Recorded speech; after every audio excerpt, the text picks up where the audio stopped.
What did you accomplish in 2023? Did you learn, grow, and change? Overall, I'm just so grateful to be healthy and feeling strong. I just turned 33 and I feel significantly stronger, fitter, more mobile, and just more stoked on sport and activities than I ever have at any time in my life. A decade ago, I felt none of these things, having avoided athletics and basically been sedentary for all of my youth. So that's dope. In this video, I'm going to give you a brief rundown about how some of the areas of my physical practice went down in 2023. And I'd love to hear from you in the comments. Are there any achievements you're proud of, lessons learned, or good habits formed? First, let's start with resistance training. The first half of the year saw moderate progress. I was trying a conjugate style of training with alternating max effort and dynamic effort days. It was pretty fun, especially the dynamic effort. I really enjoyed that. However, I'm not convinced that style of training is for me. I quickly acquired a shoulder injury and I got slowed down in biceps tendon rehab for the better part of 3 months. But importantly, I learned firsthand some of the interesting training tools available in the conjugate system. But overall, I just wasn't recovering well enough. I decided to embark upon a year-long experiment of using more bodybuilding techniques to build more muscle in the primary movers of my movements before pushing my strength ceiling higher. I came across Mike Mentzer's heavy-duty style of training and started that back in June. I know he's a controversial figure, and people either love or hate his ideas, but the style of training really seems to work well for me at this stage in my training life. My recovery is way better from the low volume, and I feel like I've unlocked a new level of try-hard from the high-intensity techniques. And all of my lifts are consistently getting stronger. And for the first time in my life, you can now see my lats from the back. The front. You can always see them from the back. I'm back to doing weighted pull-ups with no elbow pain. So there's something to it. Here are a few of the lifts I'm most proud of this year. My chin-ups went from body weight for 12 repetitions to now 22 kilograms added for 11 repetitions. And I have no golfer's elbow symptoms whatsoever. On top of this, I can now bust out easy sets of 5 or so pull-ups whenever I pass a pull-up bar, again without any flare-ups of my elbow tendinitis, which, as I discussed in a previous video, plagued me for over 3 years. All of this while climbing more than I ever have before in my life. So that's just so good.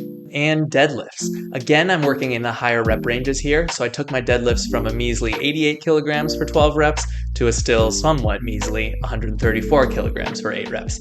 I've always struggled on these, and I think I have garbage leverage for the deadlift. But regardless, I'm very happy to be getting better, and my back feels much sturdier for it.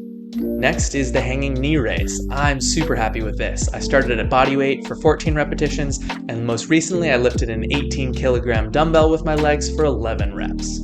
Other than that, I've been doing a lot of shoulder presses. After rehabbing the bicep tendinitis, I needed to get my shoulders back into good health. So I've been doing various dumbbell press variations that I had never done previously. I'm doing a seated press in the scapular plane, incline with my elbows in, and incline press with my elbows out. For the shoulder press, I went from 16 kilograms to 22 kilograms for a set of 11. Still miles to go on the pressing strength, but now I'm starting to actually enjoy it. And honestly, that's the first step. Now let's talk flexibility. This hasn't been a massive priority for me this year, but I have made very good progress on all my splits. I'd say I pretty much have the full splits on the right side, but I'm still a tiny little bit off on the left side. The middle splits is now within about 6 inches of the floor. So stay tuned for more of those in the next year. I wish I enjoyed flexibility training as much as I do strength training, but I really don't. I really enjoy being flexible, especially for climbing, but doing the work is not nearly as fun as doing strength or hypertrophy work is. And then there was climbing. In April, I made the commitment to finally attack my glaring weakness head-on, finger strength. I'm pretty heavy for a climber at 82 kilos, and I've managed to climb for years without appreciably developing finger strength. Everyone I climb with can hold on to considerably smaller holds than me, so I have to do something about that. I started arm lifting to improve my max finger strength as well as my endurance. In terms of max strength, I've gone up from 45 kilograms to 53 kilograms in the half crimp position, which has immediately translated into massive performance increases on the wall. I finally broke it into the black circuit grade at my gym, and the added finger strength is letting me climb just so much better. The more I can hold on to tiny holds at different angles, the more energy I have left to focus on technique and body position and get more out of those holds.